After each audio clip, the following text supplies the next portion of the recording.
Good evening, everyone, and welcome to the May 8, 2020 Glendale City Council meeting. Due to evolving situation with COVID-19 and health recommendations from LA County Health Department, the Glendale City Council meeting will be available to the public electronically. Due to social distancing requirements, the public will not be able to attend the meeting. The public is encouraged to watch and participate from the safety of their homes to practice social distancing. This meeting can be viewed as on local cable, Charter Cable Channel 6 and Spectrum Channel 6 and AT&T UVerse Channel 99. You may also stream online through our website, www.glendalecalifornia.gov, by scrolling all the way to the bottom of the web page and selecting live streaming, which is the third icon from the left. For public comments and questions during the meeting, call 818-937-8100, and you see it right on the bottom of this page. Please do not call in advance of the agenda item. City staff will be submitting this question and comments in real time to the appropriate person during this meeting. With this being said, may I have roll call, please? Councilmember BROTMAN. Here. DEVINE. Here. KASSAKHIAN. Councilmember KASSAKHIAN. Here. NAJARIAN. I'm here. Here. Mayor Agajanian. Present. Thank you, Mr. Ajamian. Now, Councilmember Najarian will lead us with flag salute. Thank you. Please rise, face the flag, and repeat after me. I pledge allegiance to the flag of the United States of America and to the republic for which it stands, one nation, under God, indivisible, with liberty and justice for all. Please remain standing for tonight's invocation. Let us join in prayer for our city and give thanks for our blessings. As we continue to socially distance ourselves from one another, let us not remain distant from each other's thoughts.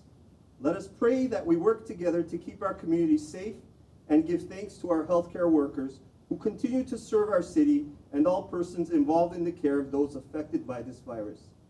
Lastly, we ask that you bless this Glendale City Council and staff for their loyal efforts in making this city the jewel that it is.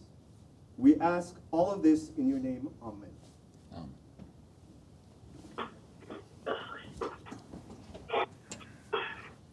Thank you. Next item, please.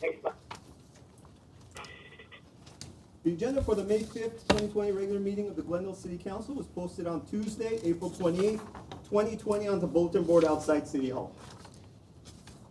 Thank you. Next item, please. Next item would be 3 presentation and appointments, 3A agenda preview for the meetings of Tuesday, May 12th, 2020. City Manager YASMIN Beers. Yes, Mr. Mayor, members of the council will go directly to Mr. Golanian, Assistant City Manager. Good evening, Mr. Mayor, members of City Council.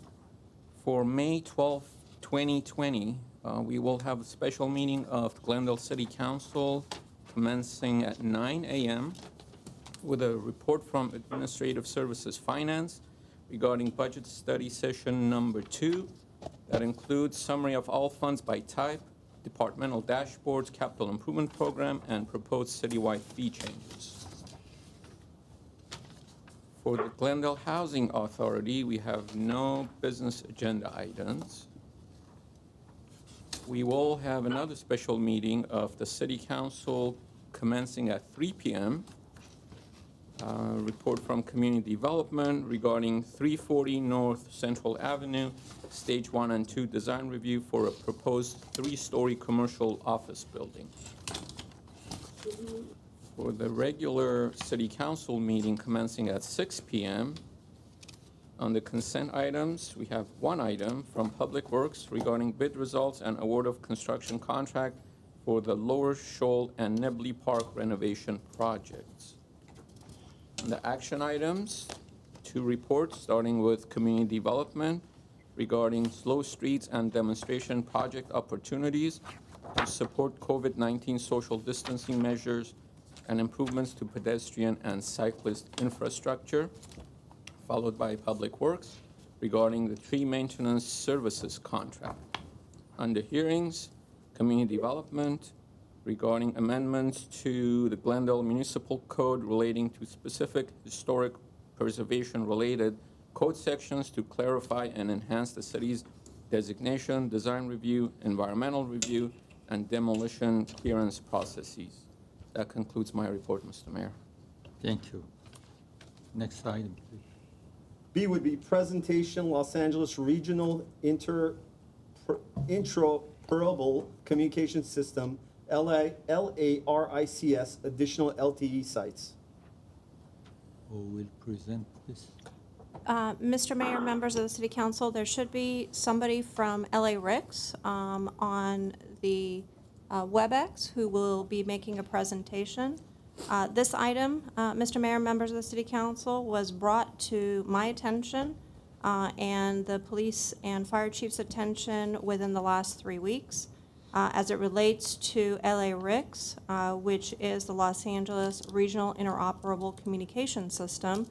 And they're a joint powers authority, and they're comprised of 25 public agencies, including the County of Los Angeles. And they administer interoperable communications networks dedicated to emergency responders. What they would like to do is to install a 70-foot tower, partially on a ridgeline at Shoal Canyon landfill, on the land that is owned by the County of Los Angeles. The proposed tower justification for LARICS is that it will augment their existing network and enhance their coverage in this area. They would like to start installation in June. And when we had this conversation with their executive director 2 weeks ago, as you can imagine, it was a surprise to us because we hadn't heard about it and we weren't sure if any public outreach had been done at the time in terms of our community within Glendale, Glen Oaks Canyon, Eagle Rock, as well as Pasadena. We suggested that they bring this information to the City Council and do a public outreach, have public outreach, which is very important to make sure that those who live in that community are aware of it. I believe that they have deadlines based on their grants, et cetera, although they've been working on this item for about a year. Again, this was something that presented itself to us within the last 3 weeks. And I wanted you to be aware of it, and I think it's important for our community to also be aware of it because we take the public outreach component of what we do extremely seriously in this community, and wanted to make sure that it was before you. I'm not sure who's on the phone in terms of making this presentation. I will pass it on to them because it is their presentation, although it's on our agenda, it is their presentation. Is there anybody who's on the phone? Sure. Good evening. My name is Chris Odekal. I'm the project director for LARICS. And I've been asked to walk the council through a little bit about who we are, as well as what our attention and why we're doing what we are doing and for whom. And so I can just go ahead and get started if you'd like, and you can ask questions throughout, or you can wait to the end. It's entirely up to you. Can you move on to the next slide, please?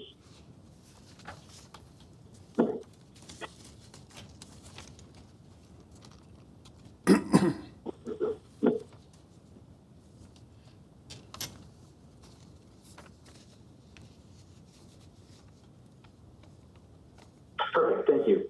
So there was a brief introduction about what LARICS is. The acronym stands for the Los Angeles Regional Interoperable Communication System. It is a communications platform for the region's first and secondary responders, government in general. We have two sides of it. We are only speaking tonight of the data side. mission critical data as part of a larger FirstNet footprint. But what we do is we bring communications to first responders and coverage to first responders throughout LA County and are the mutual aid platform for all communication between law, fire, EMS. So some of the folks that use this system from an LARICS specific users is LA County Sheriff, LA County Fire, UCLA, Inglewood, and a host of others, Signal Hill. All of them are members of the JPA. The users of Glendale PD, Glendale Fire, Verdugo Dispatch, they will use LARICS for their voice communications when they roam outside of their coverage footprint of their existing system. But we're designed to withstand major catastrophes as both natural and man-made. Can you please go to the next slide? Thank you. The program that we're talking about for this particular site at the landfill at Shoal Canyon is one of the sites that is going to be folded into the National Public Safety Broadband Network. This is being done by FirstNet.gov is the oversight, the federal program that runs this, and it has a contract with AT&T to bring FirstNet dedicated spectrum and capacity on AT&T's network to the first responders throughout the nation. And in this particular instance, this is going to be available to both Glendale and Pasadena, law, fire, EMS, as well as the City of Los Angeles, LAPD, and LAFD. The city has, in our initial build, this is the second phase of that project. We had 76 initial sites. 21 of them were located in the City of Los Angeles. And so they are supporters of this as well. And we have reached out to the mayor's office and Councilman Guzar's CD14. But LA County Sheriff, LA County Fire, they've already transitioned onto FirstNet, AT&T, and this site will help them in that area. The main focus of these builds is not to provide additional commercial coverage for AT&T. It is to get coverage to places where public safety currently doesn't have data coverage. And that's why Shoal Canyon, and we'll get into that footprint in a little bit, that's why Shoal Canyon was such a good opportunity. We've done sites all over LA County. Again, we built 76 previously, and we're building another 26. Some of those sites are in the Angeles National Forest because there is a significant amount of... Mr. Rodental, excuse me. Yes. Sure. Are you, the connection is bad, in my opinion. They were telling me some of our people who are here, council members, we can't hear you properly. Are you talking in an open space? Is there a microphone to be closer to microphone, or I don't know how you are connecting to us, but the connection is bad. See if you can go closer to a microphone. Let's see how it changes. Is this any better? Not yet. As if it's in a big open space, you're getting in touch with us. My office isn't quite as open as I would like, but I'll hold the microphone on my headset in front of my mouth, and hopefully you guys are able to hear me a little bit clearer. Okay, thank you. Absolutely. So the focus of these sites, and Shoal Canyon is one of them, is to improve public safety coverage with public safety operators. Sometimes that's in the Angeles National Forest, where we're building 6 sites to allow for public safety response in the Angeles, as well as throughout the areas of the basin and the northern deserts. Can you please move on to the next slide? Thank you. So this is an overview of the landfill and the surrounding area. you can see the small gray tower, which is just outside the footprint of the landfill. We had multiple conversations with the city of Glendale, and they had asked us to move it further into the landfill. And we had studied a variety of different locations within the landfill to try to do that. Unfortunately, we can't put up a tower on fill, on actual landfills. The ground's not stable enough, the tower will fall over. And so we are just outside the footprint of that fill area, and right next to a couple water tanks. Please go to the next slide. Thank you. So what we tried to do with this slide is give you an idea of who can actually see this tower. And we went a mile out, and we have a photo simulation to give in the subsequent slide. But this is if it's in purple, there is the opportunity to see that tower. As you can see, there's nothing to the north or the east. It's LA City down to the south, and then to a certain extent, a smattering of the high ridge and the remaining part of that landfill to the west. And there's the circles, the concentric circles are distant out from the location, 5 miles, 0.75 miles. Please go to the next slide. So this is the current view of the street from Mount Helena. It's a look straight up into the landfill and gives you an idea of what it looks like today. This is from a half mile away from the location. Can you go to the next slide, please? And this is with the tower. The tower is straight dead ahead. You can kind of see the white of the water tank peeking out to the left, and then you have kind of like a gray pole sticking up. And that's for these houses that are a half mile out.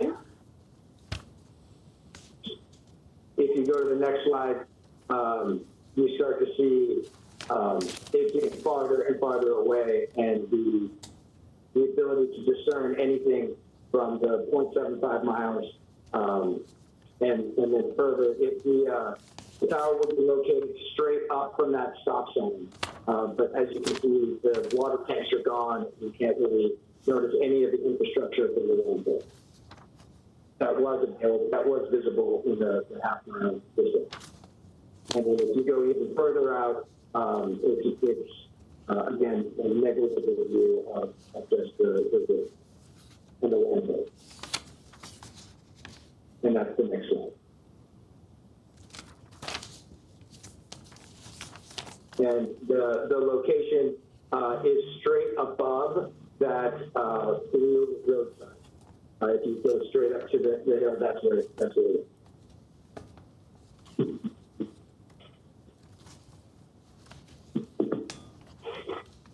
Next slide, please. Okay, so why here? And it's a question that we deal with all the time. And this is absolutely a function of the people that need to use this need the coverage in this area that don't currently have it. And so that is, again, the city of Los Angeles, Glendale, should they choose to get on the National Public Safety Broadband Network, FirstNet, as well as the city of Pasadena, and not to mention LA County and Sheriff and Fire and this location presented the best option for providing coverage not only into the northern part of Eagle Rock and the city of Los Angeles, as well as the western boundary of Pasadena, but it actually got up and over and into some of the houses and the canyon below into the city of Glendale, so that there would be coverage should EMS or fire or law respond to an incident in that location and beyond FirstNet. That's what that was why this site made so much sense from a build perspective. And when we looked around again, we tried to do a variety of different things, and I know that when we had the conversations with the city of Glendale, they really wanted us to try to move off that ridge line, but you simply can't go on to fill, and that whole mountainside is landfill, and so there just isn't that many locations in which to put a structure that will remain standing. And so that's why that selection, not only from a coverage perspective, but from a construction and longevity basis would make sense. And if you could please go to the next slide. So what are the next steps? The real ask that came out from the city of Glendale was, we understand this. We have some issues with it, but we just really want to make sure that the community is aware of what you're doing and why. And so we agree. And one of the first step is to have this meeting today. And then we are planning on having a very similar meeting on Tuesday with this same presentation. We are working with CD14 from the city of Los Angeles. We've already given them the PowerPoint. They've already circulated it to their field deputies. They're going to post the notification of the meeting. We are also working with the city of Pasadena, communicating this same exact PowerPoint to them. We're building a different site in the city of Pasadena, so we're very, very familiar with both the police and fire chief, as well as the CIO's office in Philip and Claire, making sure that they're notified of what our intentions are. And then finally, working with the mayor's office of Glendale to make sure that this is posted and your constituents know that the meeting is on Tuesday and that they can go and hear and ask questions as well. So that's the next step, is that meeting on Tuesday. We are already have submitted to LA County Department of Public Works. It's LA County land, and so LA County DPW is the one that reviews the building permit. We've worked with Glendale Power and Water, and to get power delivered to the location, and we are expecting a construction start sometime end of May, beginning of June, for completion at the end of June. And that concludes the presentation. I'm absolutely open for any questions that you all may have. Thank you, Mr. Rodentil. Is there any question from presenter? Did you want it?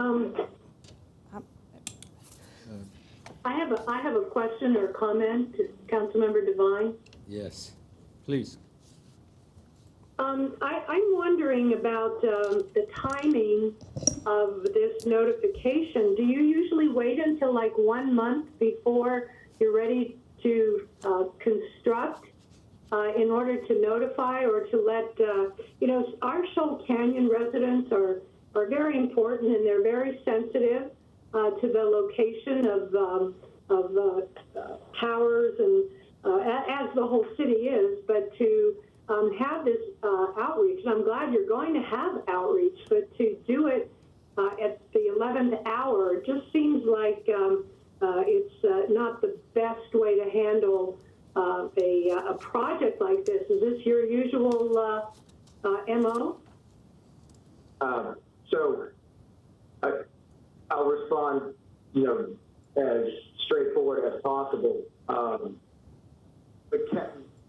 The land is owned by LA County. The permitting is done by LA County. The lease is done by LA County. And so we did do the EIR, the CEQA notification. We did approach Glendale Water and Power about delivery of power to the site. Those plans were submitted. There's no houses within 500 feet of the site. And I give that as an example because we do this all the time. And one of the mandates that we have whenever we're building on county land that we've received from the County Board of Supervisors is if there's any houses or businesses within 500 feet, public outreach needs to occur. There isn't any in this instance. There isn't any within, I think there's one house at the very edge of 1,000, so doubling it. And so we didn't conduct outreach. And so, for example, when we build in the mountains and there's no houses or businesses, there's nobody to do outreach to. In the Santa Monicas, we reach out to the Santa Monica California Coastal Commission, Santa Monica Mountains Recreation, all of those entities. But in this instance, there was nobody from a resident's perspective, to do the outreach to. And our request or notification to Glendale from a power delivery standpoint clearly conveyed what we were intending to do. We could have absolutely come to the city council earlier and said, this is what we're planning to do, but we don't necessarily normally go about that process for land that's not owned or within the jurisdiction of that city. And so you didn't notify Pasadena either until now? No, Pasadena, we didn't notify Pasadena either because it's not their land or jurisdiction or even city limits.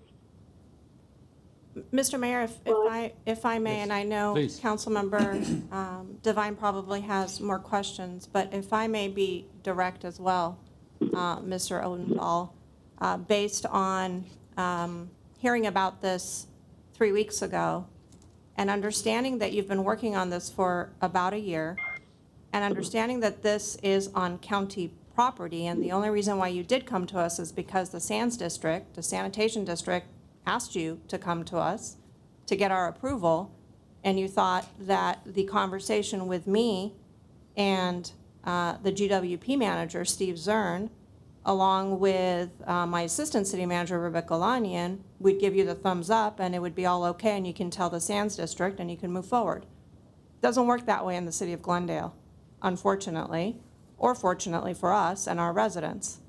And so you may not deal with it in this manner in other jurisdictions. And I fully respect the fact that you need to erect a 70-foot tower for data purposes.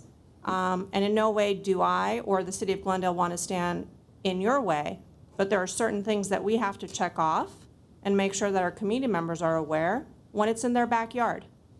And so that is very important to us. And to say that you have had approvals from Glendale Water and Power in terms of power being brought to this site, I have my GWP manager here this evening, and he's checking records to make sure that none of his staff have been in communication with you that we weren't aware of, but I'm not sure who you discussed it with.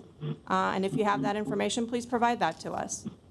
It makes it a little difficult to conduct business in this manner, and I apologize, and I typically don't react in this manner, but I'll tell you, it leaves us a little at a loss for words. And I've got the police chief here who also has some comments to make regarding our use of this tower. You suggested that we may use it, but I'm not sure if we would, at least not in the near future. And so, factual information, I think, for our council and the community is such, and it's important for us to be able to move forward. Again, understanding it's county property, understanding that it's for LARICS, not wanting to stand in your way, but wanting to let you know what our realities are here in Glendale. Okay, I'm trying to understand what's going on. Yeah. So this LARICS is modern radio and broadband communications for our first responders. Am I right? Not first the city of Glendale. For them, for them. LA County. Yes. So does that have any impact on our operation as a police, fire, or Glendale Water and Power? Does this have any impact on us anyway? I mean, we will benefit from this? This is what I'm trying to understand. So Mr. Mayor, members of City Council, Glendale actually operates on a different system, the ICI system. It is a interoperable land mobile radio system that gives us countywide coverage along with our partner cities throughout the county. It is a, if you will, a systems of systems.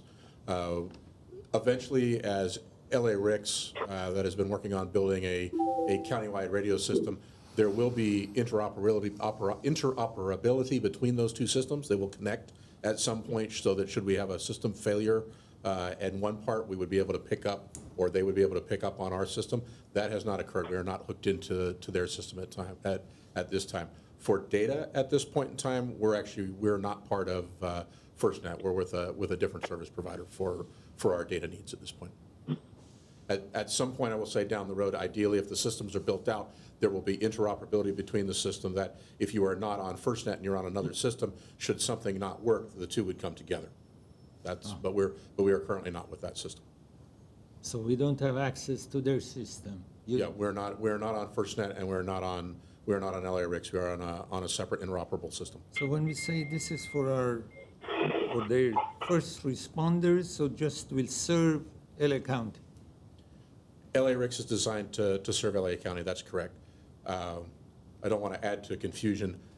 FirstNet is actually a national project. So if I give you sort of just a very quick history, after 2001, after the 9/11 report, one of the things that one of the criticisms that came out is public safety needed an ability to talk to each other. They needed interoperable radio systems so that you could talk to anybody, anywhere. Into 2012, or shortly after that, in 2009, Urban Area Strategics Initiative money was released. That's when LARICS started to come into play. Glendale was already into the ICI system with an interoperable system. And then became the issue of dealing with data, because we do both voice and data. And so in 2012, a block of frequencies was given to public safety by the federal government to allow for data communications for public safety. Subsequent to that, in about 2016, 2017, the federal government went into a public-private partnership, which they created something called FirstNet for data communications, and that's where AT&T joined in. They won the, if you will, the federal RFP to make the investment and build out FirstNet as a nationwide data system for first responders. I hope that didn't add to confusion and kind of lays out kind of. I don't know, but It's a confusing process. Mayor, if I could weigh in on Yes, please. Just a small clarification. Chief is absolutely correct.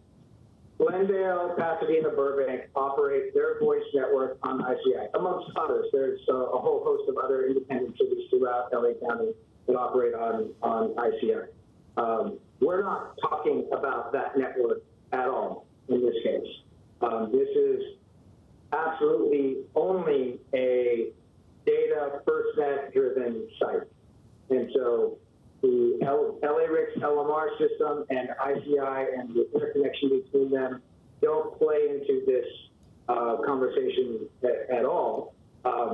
What does play, and the question you asked was, is there a benefit to not only Glendale's public safety, but the constituents and citizens of Glendale?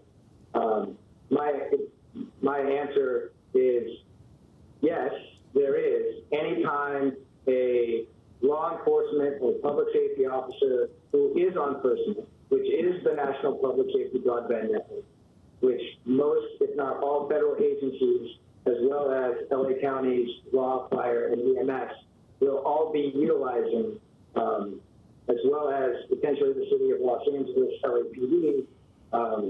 They have 21 sites on their own police department sites that we built initially. Whenever they come into that area, that's the network they will be utilizing. As Chief correctly pointed out, he is on a different network both for data and for voice, and there's no reason for him to change any of that unless he wants to. And there's no ask for him to even consider that, because this is simply a site that is part of the National Broadband Public Safety Network. and it's going to be the intent is located at the landfill. So LAPD, LA County, the first responders, and again, Pasadena has that same decision. If they choose to utilize FirstNet, then they would come over. They've done a significant amount of testing on FirstNet with the Rose Parade. Those are all decisions that those individual cities can make. And our job, our purpose here today is simply, this is what we're intending. This is why we're intending to do it. Could we have done this with you all earlier? Sure, and we apologize for. Are we going to reach out to the citizens as you requested? Yes, we are. And that plan is to be done on Tuesday of next week in a very, very similar form as to this with the same PowerPoint slides. After we reach out to the political entities that represent those citizens, which we've done so already. I have problem with this. Maybe I ask our staff later, but I want to ask Mr. Untitled that are you coming to get our permission or permit, or this is just for our information? Why it's not in front of us? Are you seeking City of Glendale's permit or permission? There's no permit that's necessary out of the City of Glendale to build the location. Part of this is the ask of your team to present to you all, and so that your community could know what we are intending, albeit late. And for the reasons that I described, and those really aren't substantive enough to resolve the issue, but we don't, the part where we would like Glendale's assistance, so the meat of the point is LA County Sanitation District, a separate entity than LA County, is as part of the JPA with the City of Glendale, LA County, and Sanitation District. They administer this site on behalf of all three parties, and they've requested us to reach out to Glendale, City of Glendale, to notify you and to seek your permission to move forward. From a actual build perspective, the county has the rights to go and do that, but sanitation and LARICS and LA County are asking you, based on one of the members of the JPA of the SanDist of Shoal, to see if you guys would support this. That is the ask. But there's no tangible, I need a building permit or anything along those lines from the City of Glendale for the site. So now, I'm sorry. Except for power. Am I correct, Mr. Odenpaul? Yes, it is definitely a Glendale Water and Power fed service utility. Correct. And I believe an application was submitted a couple of weeks ago for that connectivity, if I'm not mistaken, based on what staff is telling me. So again, I believe we have the final map of the power delivery that is in our permit with LA County DPW. okay. So I'm having problem to hear properly, Mr. Del is explaining, I'm sure, eloquently. But however, now I want to ask our staff, our attorney staff, do they need our permit or permission? Mayor, if I No, one may- second, one second, Mr. Garcia is trying to answer my question, then. Okay, all right. Mr. Mayor, members of council, there are no, to our knowledge, there are no discretionary land use permits that they need from the city, but it's something we continue to explore with respect to this particular issue. So then why they went to Glendale Water and Power? They need Why electric. They need electric power to run the tower. So that's power. We do have discretion there, but I'm talking about in terms of a land use permit, they don't need that from the city. Okay, you want to, Just here to help, Mr. oh, so you don't have anything to add to what Mr. Garcia said? No, he's right there. We found out GWP manages the landfill and interacts with LA County sanitation districts. That's why we were the first to be informed, and then brought it to Ms. Beer's attention and Mr. Garcia. Excuse me, you're all cutting out. I can't, I'm, 1 second, now there, Ms. How's this? I can't Mr. hear it. Zern I will can't- say, we repeat, Mr. Zern will repeat. Hold on. please. I'm sorry, Councilmember Devine. I'm still getting used to this. This is my first time back in the saddle in about a month. So that we were approached, we being GWP were approached first because we administer the contract and oversee Shoal Canyon landfill and coordinate with the sanitation districts. And the sanitation districts, according to their staff, were approached by LARICS for a permit to enter.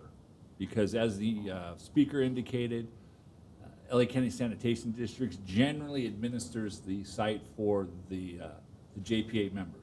One JPA member that the gentleman failed to mention is Southern California Edison. They are a property owner at the landfill as well. And at that point, Mr. Garcia's staff and my staff met, and that was the first time we had found out about it. My staff directed them that if they were interested in gaining power, because nobody else has power up there, they would have to submit an application, at which time they did. But I'm not even sure, can we serve the county, Mr. Garcia? That's not our territory. So I'm not even sure that legally we're able to do that. So that's another thing we'll have to work out with Mr. Garcia. Yeah. And I would And just, unfortunately, I'm so sorry, based on the timelines that are in, On a couple points. Glendale Water and Power approved our final power design on March 20th for this location. And utilities work based on an area. And so we have another site at Verdugo Peak that is also Glendale Water and Power. So that's on the Boy side. That's a completely different location. Also, LA County owned parcel tower. That's all constructed, and that was supplied by Glendale Water and Power. So that particular issue, I don't think we need to go back and do research because it's pretty settled. But I just wanted to interject and let you guys know that Glendale Water and Power, 6 weeks ago, approved the final power design. That's usually a 4 to 8 week review process. So that just to give you an idea of time. Yeah. And March 20th was the first, if I'm not mistaken, it was March 20th or that week was when we first found out about this. Well, may I ask? I can't do this. Councilmember Devine. I just want to know what would happen if council refuses or turns this ask down, if we don't allow them to use Glendale Water and Power? What happens? I think we'd get sued for refusal of Oh. service. Well, then it's a moot point. I think at this point, to the extent you have questions, further questions, obviously for either whether staff or the gentleman, that would be fine. And if you want to express any concerns you have, that would be fine as well. But this is on the agenda as a presentation, so we can't have a full board discussion about getting further direction. but I think it's important for the council to provide your thoughts about what is before you in preparation of LARICS taking the information to the community next week by way of a WebEx or a Zoom meeting that I'm assuming you would like our help to provide to the community and get the information out or utilize this evening as that opportunity. I guess we haven't worked out the details of how this information would get out to the community as well. But I think it's important for LARICS to hear from the council your thoughts about what you feel about this project and its timeline. Well, I can make a comment. Can I make a Councilmember- comment? Or- I'm sorry. Councilmember KASSAKHIAN. 1 second.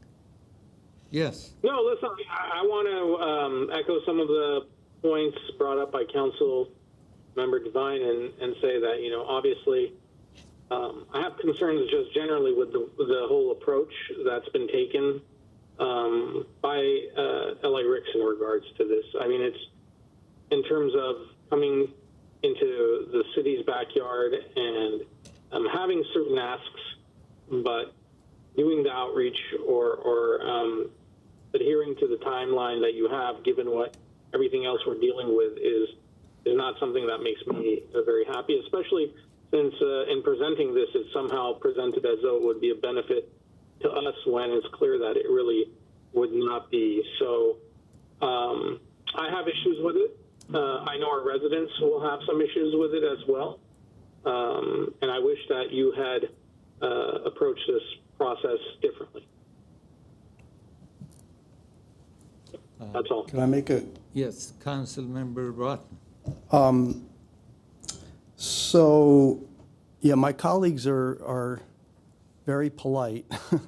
I'm not known to be as polite. I think there's an incredible level of arrogance to come into Glendale and present this as a fait accompli, to show a set of slides that shows a view from somewhere in Eagle Rock, not even consider what the visibility would be to the people in Glen Oaks Canyon. To think that you're going to do one WebEx outreach session a week from today, I just think all of this is very presumptuous and disturbing to me. And I am not in support of this whatsoever, and would hope that LARICS goes and looks for another site.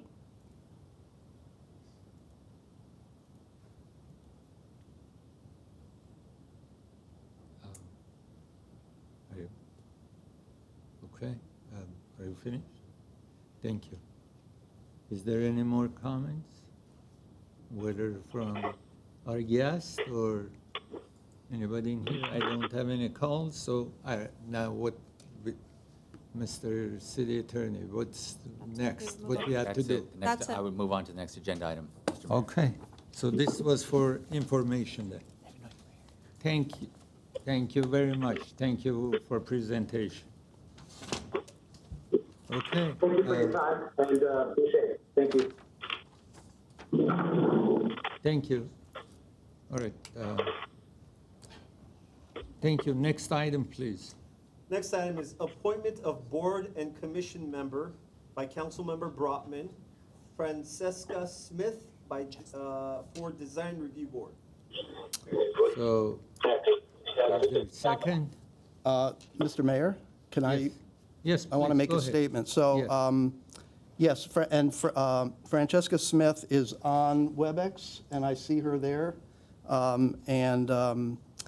We invited her to answer any questions you might have. But let me just say that Francesca has over 30 years of experience in design, development, and construction.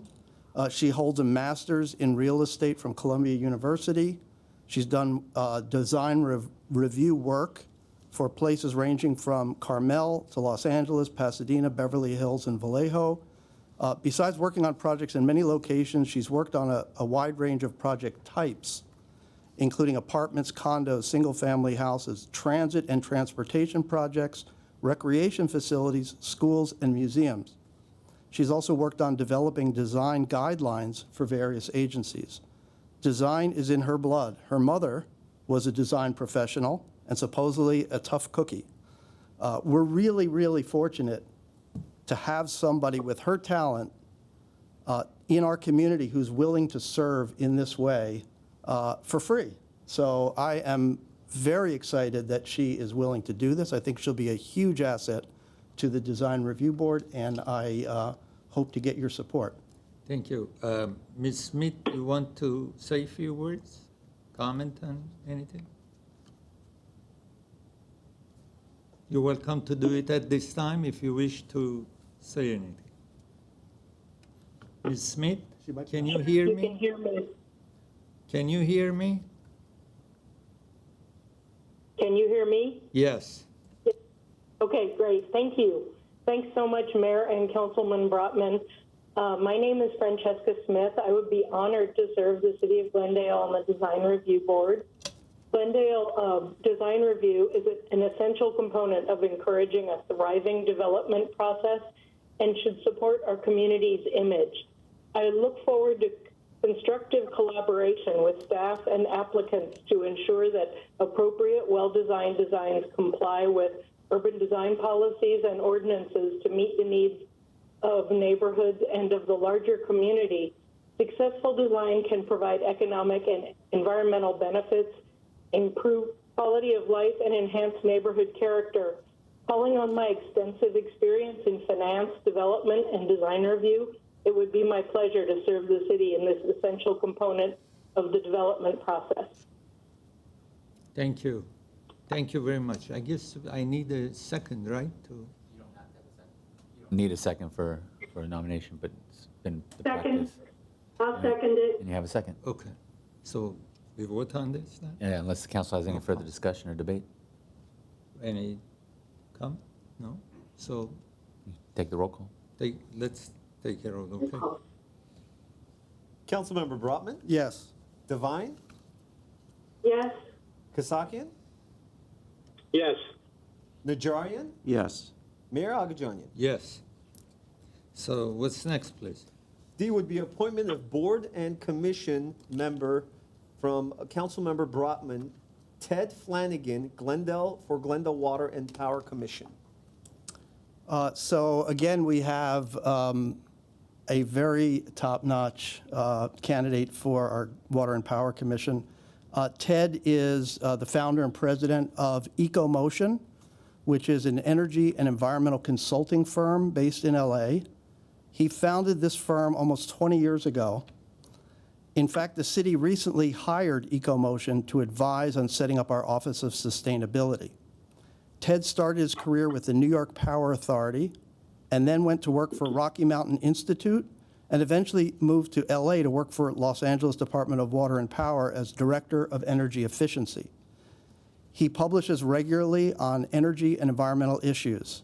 Again, like Francesca, he's another example of the incredible talent we have in Glendale, and I feel honored that he's willing to take his personal time, which is very valuable time, to help the city do better. So I would hope to get your support on his nomination as well. Thank you. Any comments from And Ted my is here. colleagues? And Ted is here. You want, okay, Mr. Flanagan, do you want to comment? Would you like to Sure, I'd comment? love to. Okay. I'd love to. Thank you, Councilmember Brotman, and good evening, Mr. Mayor, council members, the city staff, and the citizens of Glendale. It really is an honor to be here at this meeting. I am pleased to serve the city of Glendale, where I've lived for 20 years and enjoyed living for 20 years. I'm pleased to offer my experience and my expertise to the best of my ability. I worked for two major utilities. I began my career at the New York Power Authority, and then later I was the Director of Energy Efficiency for Los Angeles Department of Water and Power. As Councilmember Brotman noted, I do head up an environmental consulting firm named EcoMotion. Our mission is the cost-effective greening of cities, corporations, and campuses. We're very pragmatic. We work for a lot of different clients that want cost-effective solutions as we move to a more sustainable society. As you get to know me, you'll realize I'm passionate about taking care of the earth. I'm passionate about smart energy management. I'm passionate about a carbon emissions-free future that we can accomplish with efficiency, solar, renewables, energy storage. There's lots going on in the resilience space now that's very important to Glendale. And there's lots of vehicle-to-grid opportunities that I think are going to transform our power sector and create a merging of our power use and our mobility. So I look forward to supporting Glendale Water and Power. I look forward to bringing value to the commission and helping to make Glendale Water and Power an exemplary 21st century utility. Thank you very much. I look forward to serving you all. Thank you. I just want to ask staff whether or not Mr. Flanagan has any business relation with us now at this moment? Not anymore.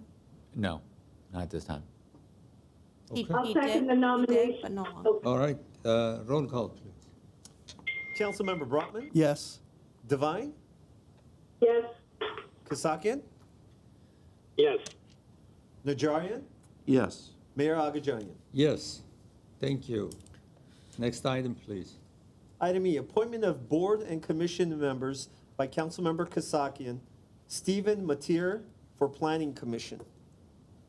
Thank you. Mr. Kassakhian, you want to say a few words before Mr. Matir speaks? Certainly, I'd be happy to. I don't know if Mr. Matier is still with us. I know that he had another meeting to attend to at 7.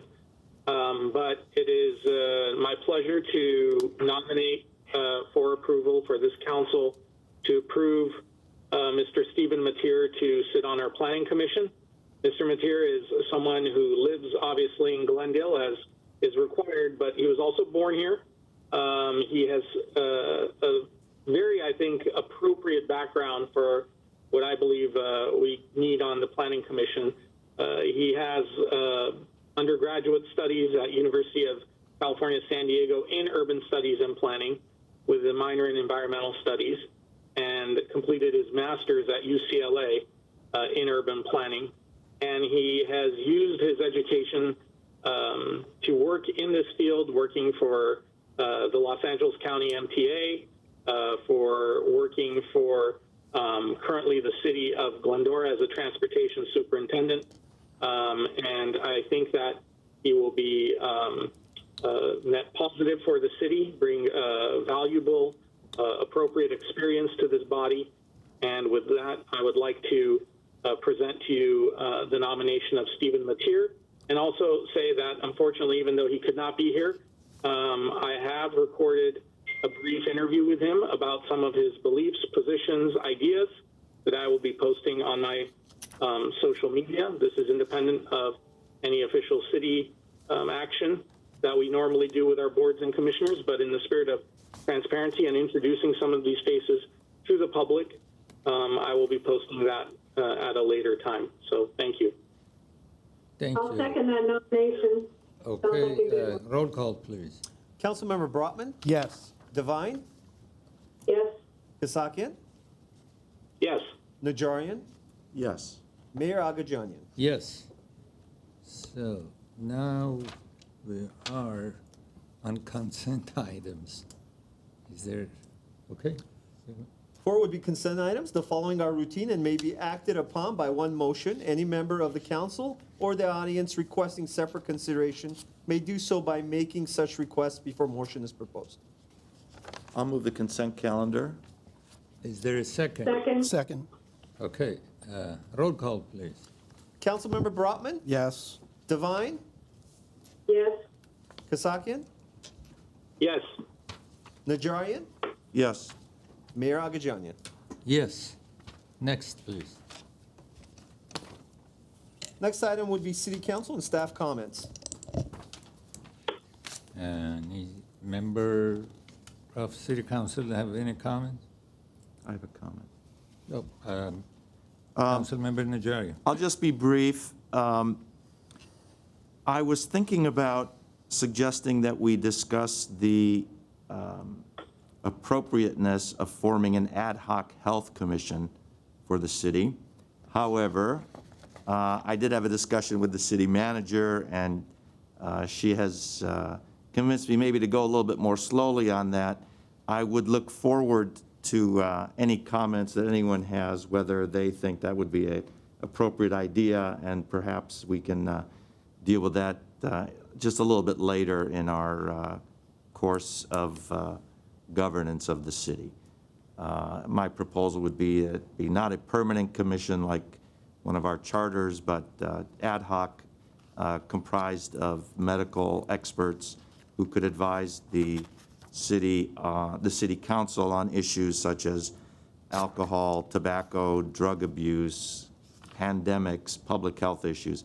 But I'm not going to put it forward yet, so nobody second that, please. Let's perhaps do that a little bit, maybe in a week or so, when we can get a little bit better idea about what it would look like and what the burden would be on city staff to make that happen. But I just want you to know I'm thinking about it, and maybe you guys can think about it too, people at home, and we'll save that discussion, perhaps an agendizing it for another day. Thank you. Thank you. Anybody else has any comments, suggestions? Yes. Mr. Brotman. Yeah, I have two things. First, as far as board and commission appointments, I wanted to just mention that there are two individuals that are already on our boards and commissions that I have asked to stay on and continue to serve for the remainder of the time that I'm on council, or at least for this term. One of them is Stefan Traktian on our Planning Commission, and the other is Savannah Zadorian on our Arts and Culture Commission. I've asked them to stay on. I know I don't need to reappoint them, but I just wanted to say that so that everybody knows, and I could ask them to come on next week and maybe say a few words to reintroduce themselves to the public if you think that's appropriate, but just wanted to mention that. They can call. Okay, yeah. I had one other thing. I wanted to ask my colleagues here for support for a proposal that we received from a group that organized the Glendale Pride Festival. For those of you who don't know, several groups came together last year to organize what was supposed to have been Glendale's first ever Pride Festival. They include Glendale Out, Equality Armenia, the Gay and Lesbian Armenian Society, or GALUS, and two media sponsors, The Blunt Post and Revelry TV. It was expected to be an exciting and groundbreaking event for Glendale, originally scheduled for the end of this month in Central Park, but sadly, as you know, it had to be canceled because of COVID-19. So the group has been working to try to reimagine the event to fit the current circumstances, and they have a proposal that they would like us to support. And here are the elements. There are three things. One is they would like us to proclaim June as Gay Pride Month. They have sent specific language for us to use, which I believe is the same language that GUSD used last year. And they'd like that proclamation to take place on May 26th. Number two, they would like us to light up City Hall in pride colors, similar to the way we used pink gels during the Breast Cancer Awareness Month.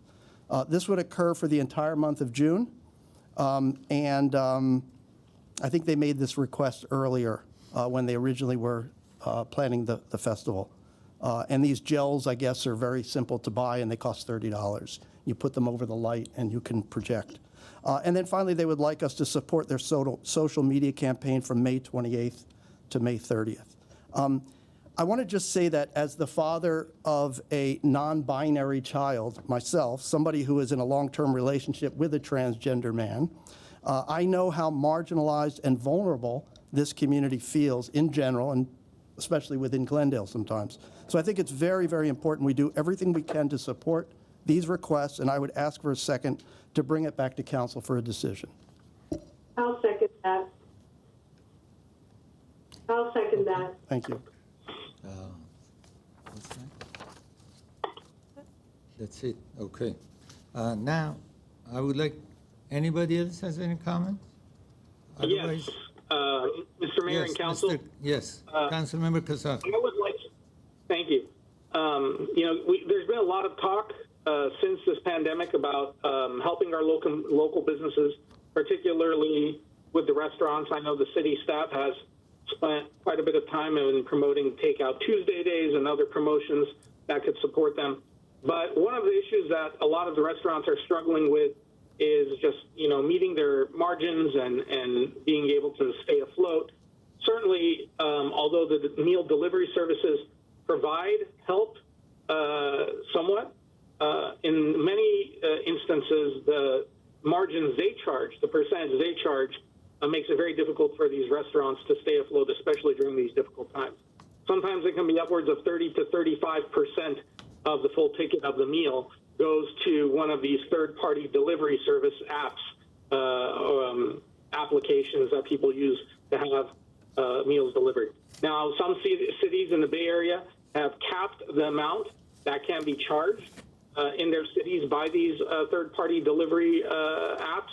I would like to see Glendale do something similar. We can make sure that the dollars are staying here, that the dollars are staying with our restaurants, that we're supporting them. That's not to say that these apps and delivery services don't serve a purpose, but this time, and only during this time, I'm not saying about a permanent cap, but just during the period when everyone is pitching in and everyone is struggling during this pandemic, that these apps do their fair share as well in sharing the burden by minimizing the amount that they're taking off the top from these restaurants. So, for instance, if they're taking 35 to 30%, I would like to see them cap it, at least in Glendale, to 20%. So I would like staff to look into that and come back with a proposal if one of my colleagues will second this. I'll second that.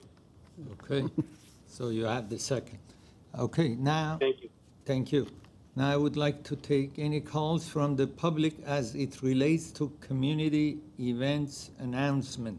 I have one call. Hopefully this is community event announcement. You are, okay. They're taking 35 You to are, 30%. I would like to see yes, them cap you it at can least in connect Glendale to with 20%.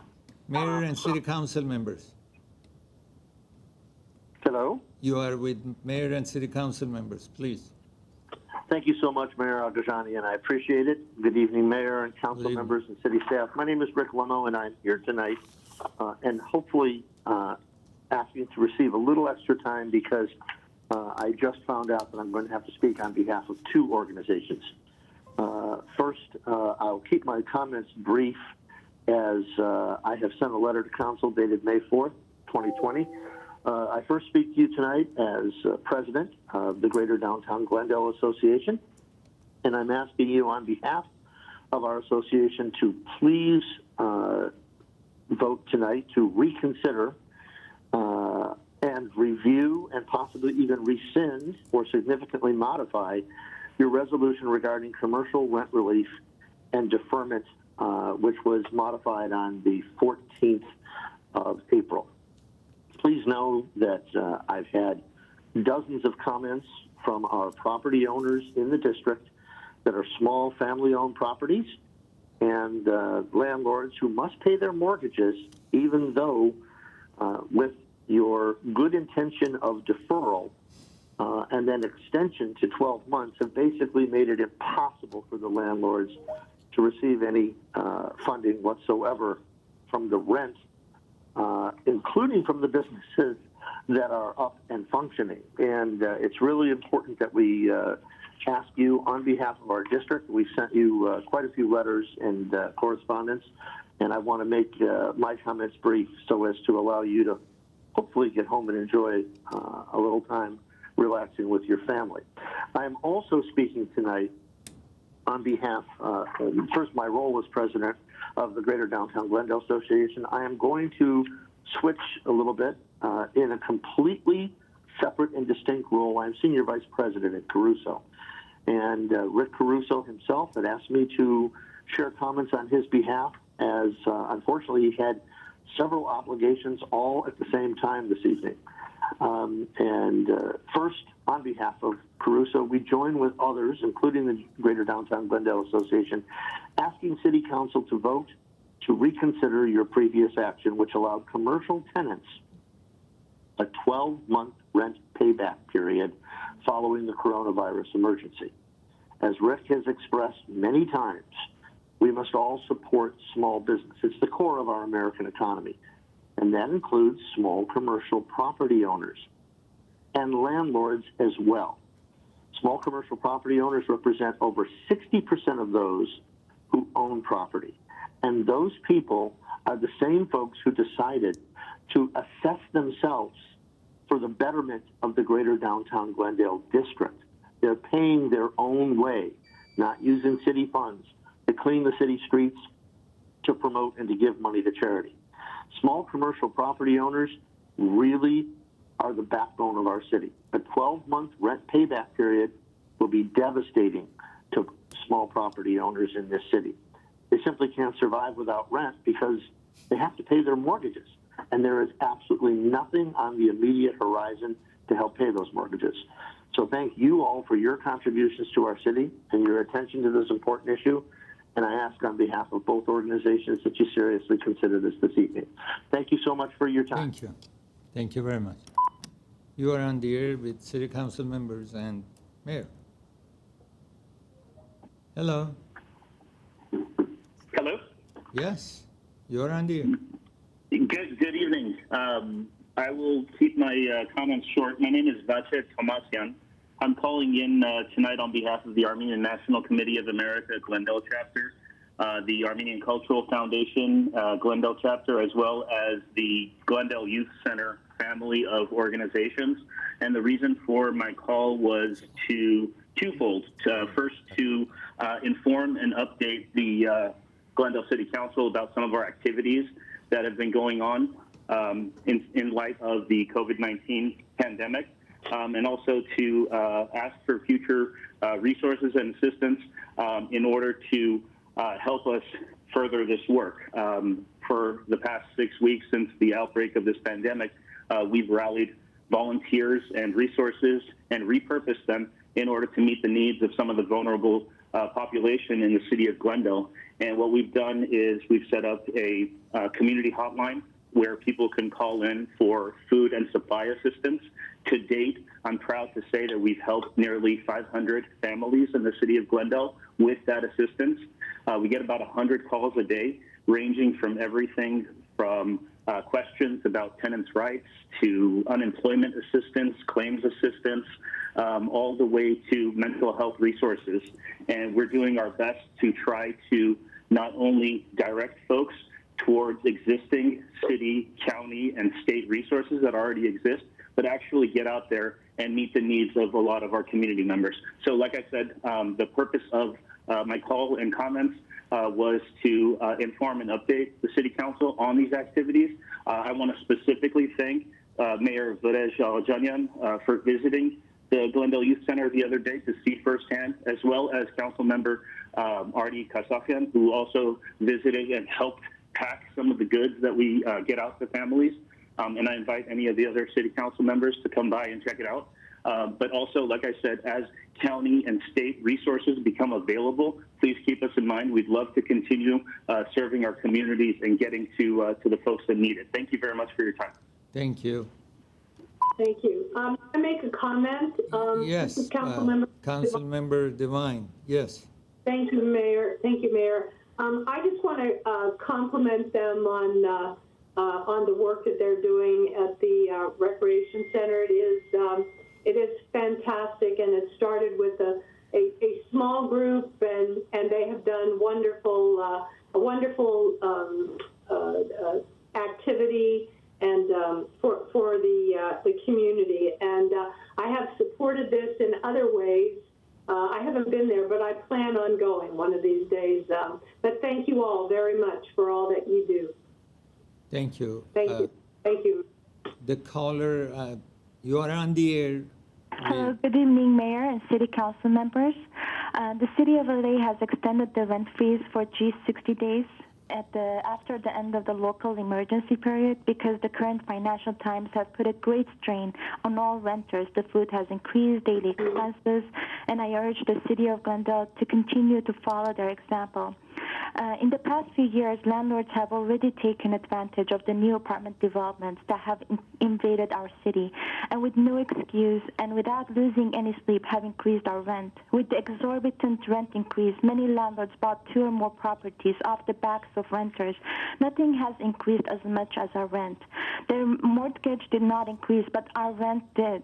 Renters who were barely living comfortably a few years ago were driven to near poverty and all their savings exhausted. And many were driven out of the city that have been their homes since their childhood because of the greed of the landlords who very well can afford their mortgage from all the wealth they accumulated from the renters and the tenants. At the current times when we are all stressed and financially strained because of all the expenses, we should not also worry about rent increase. We should not transfer all our income to the landlords because even at these times, if given the opportunity, there are landlords who without a conscience wanted to increase the rent if you guys did not intervene. It is inhumane. There is something morally and ethically wrong with landlords who want to profit from the suffering of the tenants. And Many of those who are renting are not rich people, otherwise they wouldn't rent. At these economic times, a rent increase will drive renters into poverty. And with that, I urge you to follow the example of the City of LA and extend the rent freeze at least for 1 year so that the economic and financial strain would not put these renters into great poverty. We cannot afford these extra rents in these times, and this economic impact of the current time has an effect on the following months. And the City of LA has acted with their conscience, and I know the City of Glendale is composed of very good individuals, and I urge you to follow the conscientious decision of the City of LA. Thank you. Thank you. You are on the air with City Council member. Thank you. You're welcome. Mr. Mayor, Yes. members of council and management staff, my name is Tony Maniscalchi. I'm a partner and owner of Systems Real Estate Management in Glendale, specializing in commercial, industrial, and multifamily properties. Tonight I speak to you as a property owner in Glendale, a 40-year broker in commercial real estate in Glendale, and also as a property manager for a full range of commercial, industrial, and multifamily properties. Our experience in this community is deep. My brother and I have been involved in over $2 billion in transactions regionally. And today, no one can argue we are in a very, very unique times. And whether you believe in all the panic or just passive observer of all the chaos, the economic impact touching all of us during COVID-19 is certainly seeing its toll. We're all well aware of the governor's orders, the executive actions in other communities, but I believe Glendale is going well beyond the protections already afforded by the state and really pushing the regulatory threshold. And this is pushing landlords to absorb really an unreasonable burden. I assure you, both private and institutional owners are all seeking constitutional reviews of all executive orders. The conflicts and complication of adding commercial tenancies is clear overreach, in our opinion. The enhanced protections afforded to non-residential tenants begin to really interfere with the complex commercial leases, pitting the city against property owners, against tenants, businesses, and of course their asset managers. Allowing a deferral of rent payments for 90 days beyond the sunset of the emergency order, combined with a 6-month provision for payback or a 12-month proposed for residential, again creates a growing hardship to landlords and a path for tenants to simply not pay. It also fails to recognize the patterns and behaviors of many tenants throughout Glendale and surrounding communities, already using this as an unfair advantage against their landlords. Property owners do not invite or enjoy the eviction process. It's costly, it's onerous, and even under pre-COVID-19 days would take 3 to 4 months in most. Adding the closure of courts today, together with your proposed adjustments, property owners are subject to a possible 9-month, 12-month, or 14-month delay in the recovery, in possession, and the unlawful detainer process. And if we pursue monetary judgment, which is the recourse that we all have, I can assure you I've been doing this long enough, 90% of them or more are truly uncollectible in both commercial and residential actions. Landlords need rent, tenants need to pay rent, and if rent is expected to be deferred, then a reasonable path to collection needs to be in place. The collateral damage to property owners who are often highly dependent on their real estate is setting up to be devastating.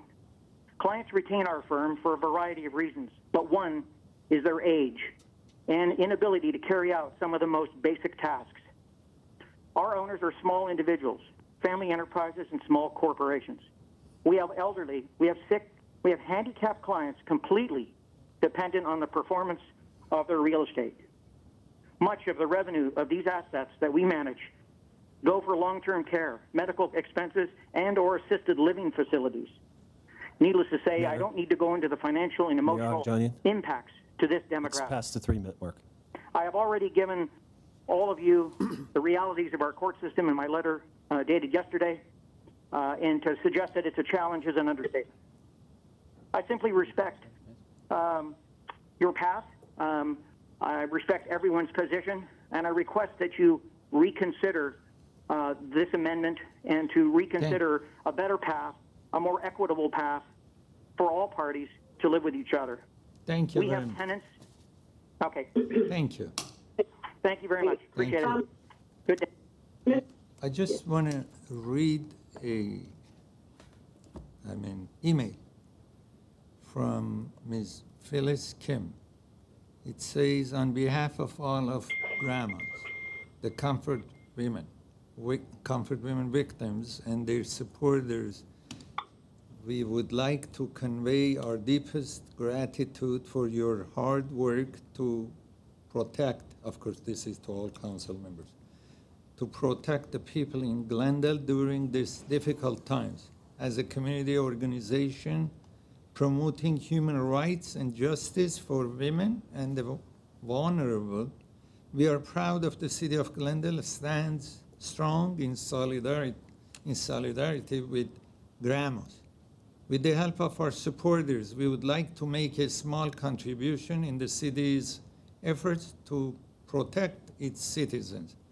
We would like to deliver 2,000 washable fabric masks from Korea for the city staff and citizens in our community. It would be great to meet some of you there. Please let me know the convenient time and place to deliver the masks. Thank you so much for your service. Best regards, Phyllis Kim. So just for city staff to consider this donation. Thank you. Okay, any comment from city council members? Are done?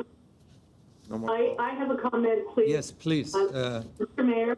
Yeah. Yes. I'd Councilmember Devine.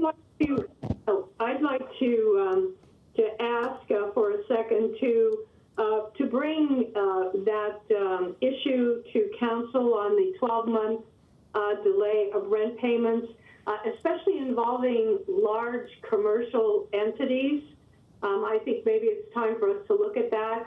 And, I've been hearing from landlords who have renters that are refusing to pay even though they don't have, and they aren't impacted somehow by the virus. But I'm mostly interested in talking about the large commercial, those that are able to pay rent, that because of this resolution that we have on the record, and of course it's going to go on, the 12-month may be too long. So if I can get a second to bring that back and maybe we can talk about that, discuss I'll support. the possibility of rescinding that. I'll support that, but I'd like to add a friendly amendment to the agenda item. I would like to get a report from the city attorney on whether, in the event that we're sued, whether our liability insurance would cover any of the damages or attorney's fees involved in such a claim. And I know we don't know what exactly that claim would be, but we've seen other cities have been threatened and it's been discussed at least. So would our insurance cover something like that? Secondly, I'd like to have a discussion, and we're going to discuss this next week anyway, it's coming up. I'd like to get a little more nuanced in when our time begins to run, whether it remains at the 12 months or the 6 months that we had originally. At what time? Because there's different emergency orders. Some are possibly going to be lifted before others. What's the best way to determine when the time period begins for the repayment of any back rent? And just a general discussion on equity. I hope that we could have a general discussion on equity and some of the issues that both the tenants, commercial and residential, and that the landlords, commercial and residential, have raised. So would you agree to throwing that in the mix too, Ms. Devine? Yes, absolutely. Okay. We're helping renters in so many ways, And then when you hear that, that the landlords are getting nothing, they're not getting their mortgages forgiven or anything, then, this has to be, I think, fair. We have to get through this together, and we have to do the best we can for both sides of this issue. So, yes, I would agree with that. And one more thing, I'd like to put on the agenda the council adopting a resolution supporting HR, I forget the name of it, but that's the one that calls for a moratorium. I don't know who's putting it Foreclosure forward. one? It's on mortgages, it's a moratorium on mortgages and rents. So someone in Congress has this bill it's working its way through. I'm aware of it. That just freezes it for both sides, for everyone involved. To bring back, maybe staff can look at that and we can discuss whether we want to support that resolution, by way of a resolution or not. Thank you. I just want to add something. When we said that we have moratorium for 12 months, we said for those who have been affected by this coronavirus, Correct. not for everybody. And the This- moratorium is not for 12 months. You have 12 months to pay That's it back. the payback That's the period. payback Yeah, period. But yeah, but that's those correct. who have been affected, Correct. it was not for the person who still, let's say, gets general relief or other monies or has nothing to do with That's correct. And coronavirus problems. We'll talk about we'll lay out the discussion of the governor's order, our order, as well as Judicial the Council. Judicial Council, which is, Okay. I think, throws the biggest wrench into this because Yeah. it's I'm basically shut repeating down the this courts. here to make sure that everybody who's listening to us, this is not for everybody. That's what I was referring to, so I wanted you to say it. So, because some, they are taking advantage of it, and they are giving hard time to landlords. I heard that too, so I just wanted to be clear here that what we have passed. Okay, and we'll bring the issue back, I guess, in future time. Okay. Now, thank you, and next item, please, on the agenda. Next item would be agenda items. 8A, Glendale Water and Power regarding authorize a 5-year service authorization for proprietary electrical protection and communication devices and software for Glendale Water and Power, GWP Electric Services Division. 1, resolution dispensing with competitive bidding and authorizing a 5-year service authorization with Swetzer Engineering Laboratories Incorporated, SEL, for the supply of proprietary electrical protection and communication devices and software for an amount not to exceed $1,100,000 for the 5-year term. Ms. Yasmin Beer. Yes, Mr. Mayor, members of the City Council, we will go directly to Steve ZURN, General Manager of Glendale Water and Power. Mr. ZURN. Mr. Mayor, members of the council, I'm here tonight to ask your approval to continue our relationship with Swetzer Engineering Laboratories and approve an additional 5-year contract for the purchase of equipment, components, and software for our relay protection devices. And I think Mr. Jemian has a picture, just in case. Sometimes I come up here and some of these things are just, but we have a picture of what it actually looks like and where it's located inside the substations. These devices actually protect the distribution alternating current motors, the 3-phase induction thermal motors that are inside of the substation. It also monitors the external connection to the grid. So if there are any issues on either ends of that, it will automatically shut the system down to avoid any further damage, which could be catastrophic if they were allowed to continue to run and overheat. Schweitzer Engineering Laboratories has been in business since 1984. We have standardized on their equipment since 2002. We currently have about 63% of our relays are Schweitzer. They make a solid product. They are not a fly-by-night company. They've been around. They've gradually moved to the top of the heap, if you will, as far as companies that provide this service. Many agencies, my understanding is LADWP just standardized on them as well for their across-the-board substation automation upgrades. They're a good firm. Our folks are well trained on it. They offer one of the best warranties in the business at 10 years. and I am happy to answer any questions you may have. Any questions from city council members? If not, may I have a motion for this item? I'll move the item. Do I have second? Second? Okay, roll call, please. Councilmember Brotman, Yes. Devine. Councilmember Devine, Councilmember Devine. We can come back to her. Councilmember KASSAKHIAN, Yes. Councilmember Najarian, Yes. Councilmember Devine, Yes. Yes. and Mayor Agajanian. Yes. What's Sorry next? about that. What's next, please? Next would be management services regarding appointments to fill vacancies on various agencies.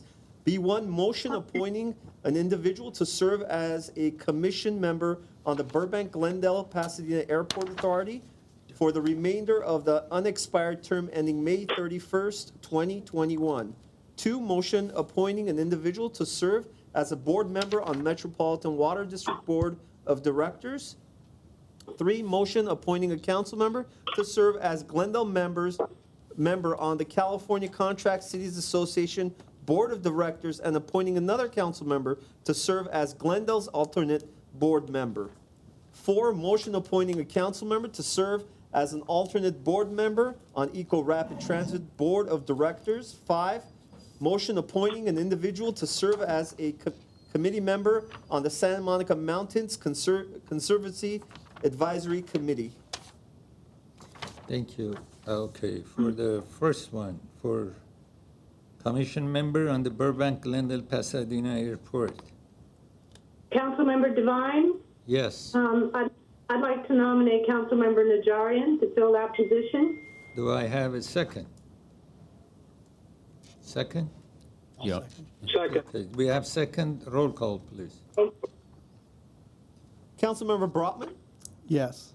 Devine, Yes. KASSAKHIAN, Yes. Najarian, Yes. and Mayor Agajanian. Yes. I was thinking about it. Okay. I've been trying to get on this board for like 5 times, and each time I end up in the trash can. So thank you, council members. Motion, okay, We're for gonna the need another attorney on there. So, good luck. member of Metropolitan Water District Board of Directors. Any candidate? I understand Mr. Kassakhian is interested. I will nominate Mr. Kassakhian. Do I have a second? Just for the record, Mr. Mayor, the nominations do not need a second, but They do not. Okay. anyone can Roll volunteer a call. second. Wait, Is there anyone else interested? I'm also interested. Oh, you're also interested. Okay. What do we do You now? can nominate yourself if you want. I'll nominate myself. You can definitely do that. Yep. I had What- understood that you were a little concerned about that you weren't totally interested, that you were somewhat interested I don't know where you got that. around the water cooler. Okay, what we have to do is. Well, may I make a comment? Yes, please. First of all, I don't think we have to decide on this today, right? You absolutely don't have to make a decision on any of these items today. I think that we also don't have to appoint somebody from this council. We could appoint a community member if we Yes. can find somebody who has the expertise Right. to do this. So I would suggest we take a little bit more time and maybe, I don't know what the mechanism would be, but to see whether we do have some people. I mean, I'm interested in doing it. I know Councilmember Kassakhian's interested in doing it. Ultimately, I think we want the best person to represent Glendale. If it's not one of us, maybe it's somebody else. So I think we should maybe take a little bit of time and figure that out. Okay. So I have to have a second to do that, Mr. City Attorney, or Mr. let's Mayor? leave it until. Let's hear from Mr. Kassakhian. Let's hear from Mr. Mr. Kassakhian, you want to say any? I recall when this was a position that was initially represented by someone on staff. It was actually, I think, prior to that may have been a former city employee or official, but it's always been someone who wasn't necessarily a council person until when Councilmember Friedman was appointed to the position. I don't object to that. Certainly, I think we can look at that. I just know that for some time there has been a lack of active participation on the behalf of the city, so I'd be happy to fill that role in attending the meetings and reporting back to council as to what's being discussed. And I do think that on all these committees and boards that we serve on, I think it would be a good practice for all of us to periodically, maybe a couple of times a year, to present to our colleagues as to what's being discussed. But until we do find someone, I'm happy to serve the city on the Metropolitan Water District. I do think it's an important one, and to leave this spot vacant any longer would raise issues. I just want to. But I'm happy to, and I do think that we can bring it back for discussion, certainly. Okay, so we can bring this back, Mr. Well, we have a Kassakhian. Is that what nomination. you are offering? No, I was saying that if we bring it back for discussion, we lose more time. Yeah. I think We we're in haven't- a position now. And Mr. then Mayor, we have a nomination. Okay. We have two nominations. You have two nominations. Two nominations. So we I was start going to say, with if there's one. no objection, you can take it off calendar, but it sounds like there is an objection, that there's a desire to move forward with the decision tonight, so. And how do they? So vote? council. So there was a, let's treat Mr. Brotman's statement as a motion Yeah, motion, you to, can take it off calendar. to Postpone. take it off calendar. So it would need a second to, before it could be voted on.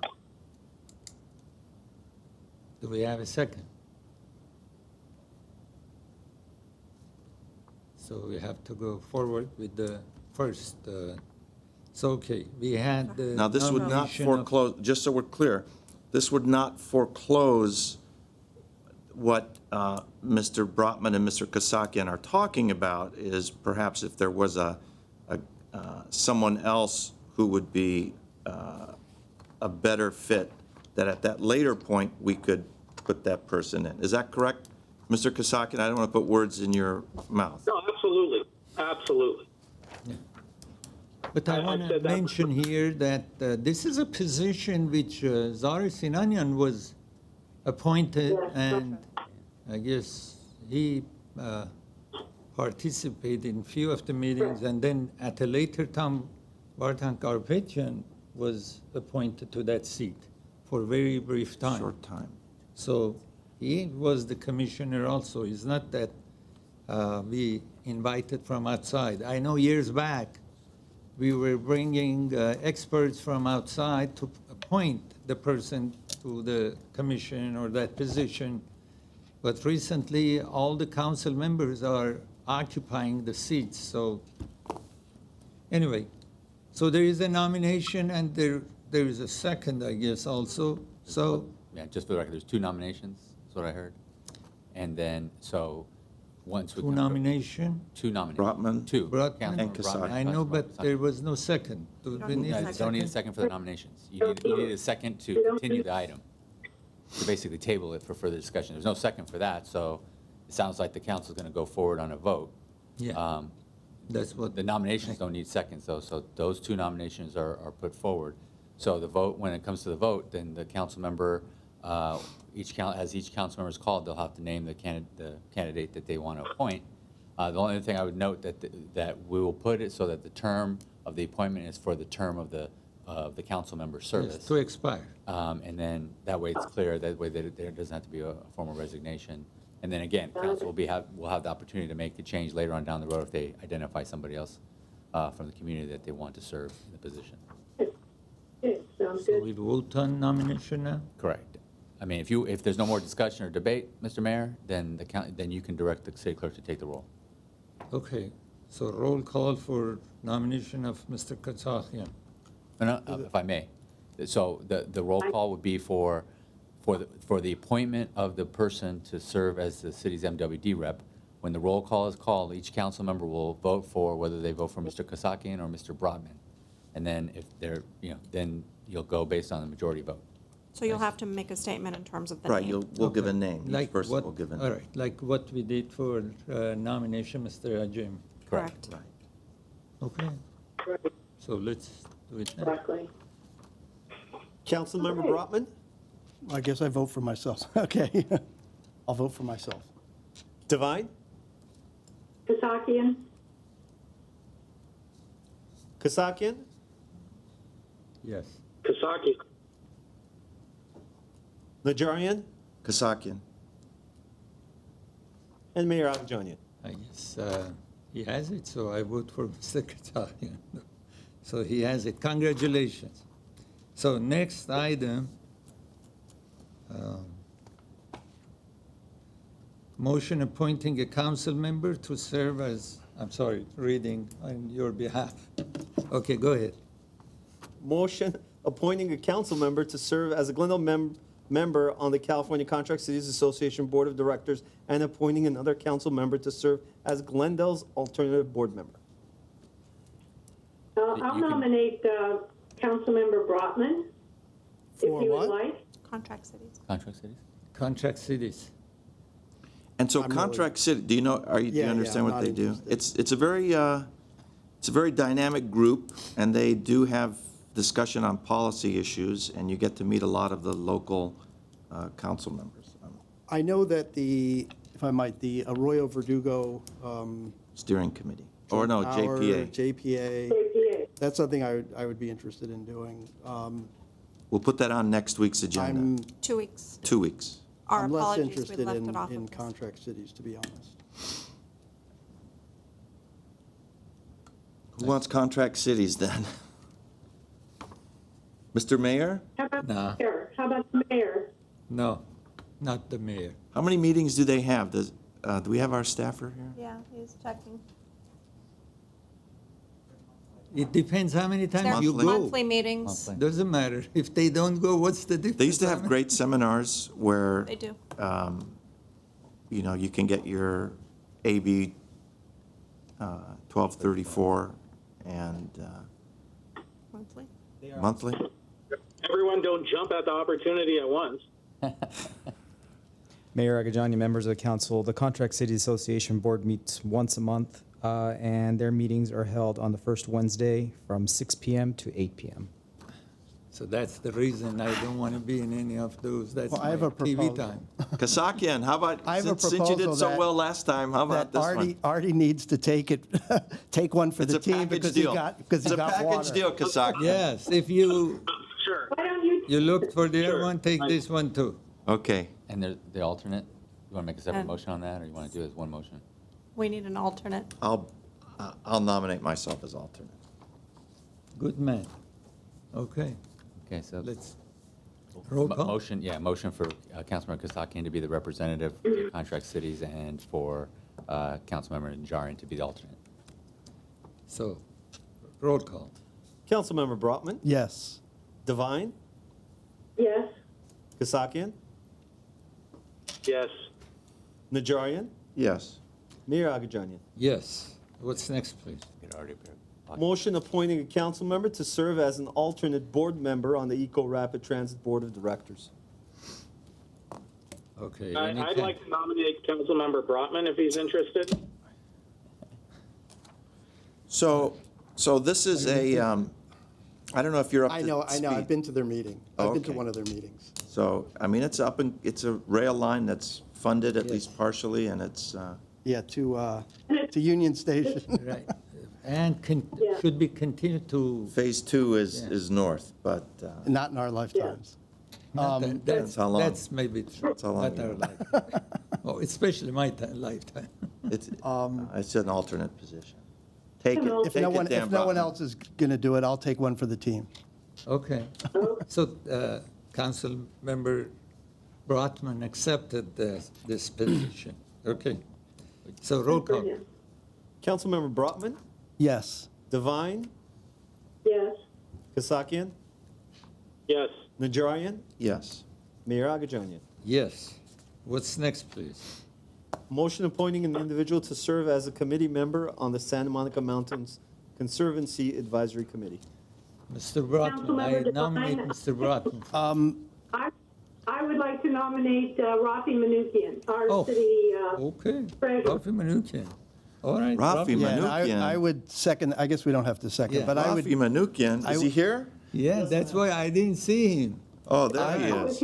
He's hiding I himself. spoke to my from- good friend Paul Rabinoff, who is very involved in these types of Okay. issues, open space, and he said that Mr. Manukian is the perfect candidate for the job, so.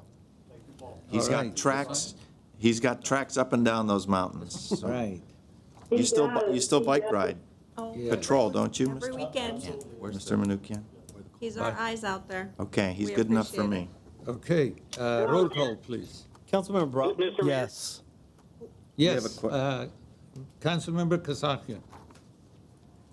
Before, and I apologize to when interrupting this roll call, but I did want to say that when there was one of the earliest efforts for environmental activism in this city, when Voice was created to save what would have been the additional Oakmont developments, I remember when Councilmember Manukian was heavily involved, tip of the spear of that fight, along with the late, great Mark Sturdivant.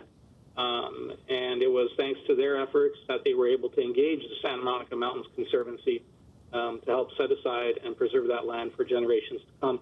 So it would be a pleasure to support Treasurer Manukian for that position. I know that he's very passionate about it, Yes, and I'd be happy to pass my vote. he loves the mountains. He does. And he loves too. So Rabinoff would have been good, but he lives outside the city, doesn't he? Is that, Well, I think is he outside? The preference that the Mountains Conservancy has expressed is that it should be Glendale residents, but it's not required, not a requirement. Okay, well, Manukian is still very good. All right, roll call, please. Councilmember Brotman? Although we Yes. have had our issues in the past before, we won't talk about that. Devine? Yes. Kassakhia? Yes. Najarian? Yes, And Mayor Agajanian. Yes, thank you. congratulations. Congratulations. Congratulations, everybody. When you go there, send me a picture, please. Mr. Mayor? Yes, please, Mr. Kassakhian. And I'd like to ask the city manager as well as the city clerk, city attorney, whoever, maybe it may take all three of them working together on this, but for a lot of these appointments, and even in the report, I noticed that there was some mention of the compensation, but I would like for the public to know, in order for us to be transparent and for people to not speculate or to read into things, the compensation of any type for any of these positions, including trips taken in these capacities, if any, for the public to know exactly what it is that we're doing and what is being received for that service. I know that there was a mention of it for the airport one. I don't know what was mentioned in others, but a specific notation after each one saying what the compensation is, and for it to also be available on the website of the city. Okay, We can absolutely provide that information on the website, and if you'd like, Mr. Tiktalian has that information, can provide that, so it's part of the record for this evening as well. Mayor Agajanian, members of the City Council, for the Burbank Glendale Airport Authority, there is a $200 stipend for every regular or special meeting, plus an additional $75 monthly travel allowance to and from the meeting locations. With respect to the Metropolitan Water District, there is no compensation outside of 56 cents per mile traveled. That will change with the IRS rate on an annual basis. For the Contract Cities, California Contract Cities Association, I don't believe that there was any compensation for that There is either. not. The Santa Monica Mountains Conservancy does not have any compensation associated with it, and I'm missing one. Eco Rapid. Eco Rapid Transit did have. no. EcoRapid? It does. let me Oh, yeah, just double check. EcoRapid has $100, I'm sorry. Yes, Eco Rapid Transit does have a. It has $100. Why am I not seeing it? Stipend? It does have a stipend. I believe it's $100 a meeting. It has $100, I know. And we can provide that information on the website as well. All right, I guess we are done with this portion of it. Thank you, Mr. Ajemian. I have a question. Do we have anybody on the Energy and Environment Committee on SCAG? Is that a seat that we, Ms. Devine. oh, Ms. Devine is on? Is on. She's the yeah. regional counsel too, right? Correct. Okay. Thank you, Mr. Ajemian. Next item on the agenda, please.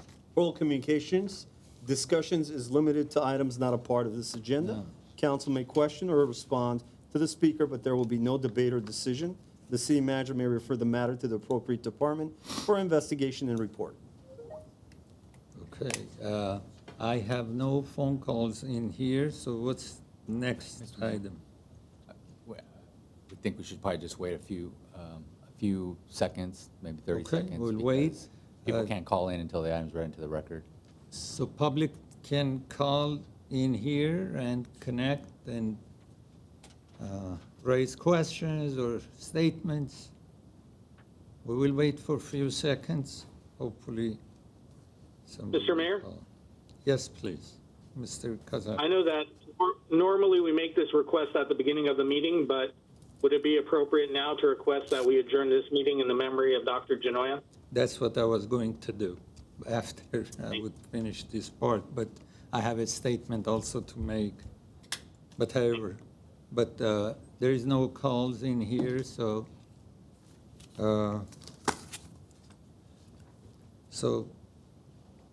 is there any items? There's no other. Okay. No other. So I have to make my statement then. Last night was disheartening for myself and many others. My close friend of 40 years, Dr. Nubar Genoyan, passed away after dedicating a lifetime to healing others. He was a kind and caring doctor. I never seen somebody like him. He's not, like I would say, others are doing the same thing. A man who never cared to receive money, and God probably, or whoever, that power helped him to have everything. He never refused to see any patient. Personally, myself, I remember people who, years back, that at that time there was no insurance for everybody that would come from outside this country, and I would call him and say, there's a kid very sick at home. This was 1980s, beginning of 80s, and they can't afford to go to a doctor. And he would say, send it to me. Any patient could rely on, and a great man that the entire community could rely on. He was a kind and caring doctor that any patient would like to have, and a great man that the entire community could rely on. He treated all patients with love and respect. Dr. Genoyan would never turn away a person in need, regardless of their financial or social situation. He impacted thousands of people's lives for the better. Dr. Genoyan was the most sincere and giving man whom I had the pleasure of knowing. I would like to express my deepest and most sincere condolences to his beloved wife, Sona, who was by his side until his very last moments. Also, my heartfelt sympathies to his children and the entire All for Health for All family who are our neighbor right to our west. May God bless his soul of this true and amazing healer. Thank you. With that, do I have a motion to close tonight in memory of Dr. Genoyan? So moved. So moved. We are Second. closed at 8 p.m. Thank you. Thank you.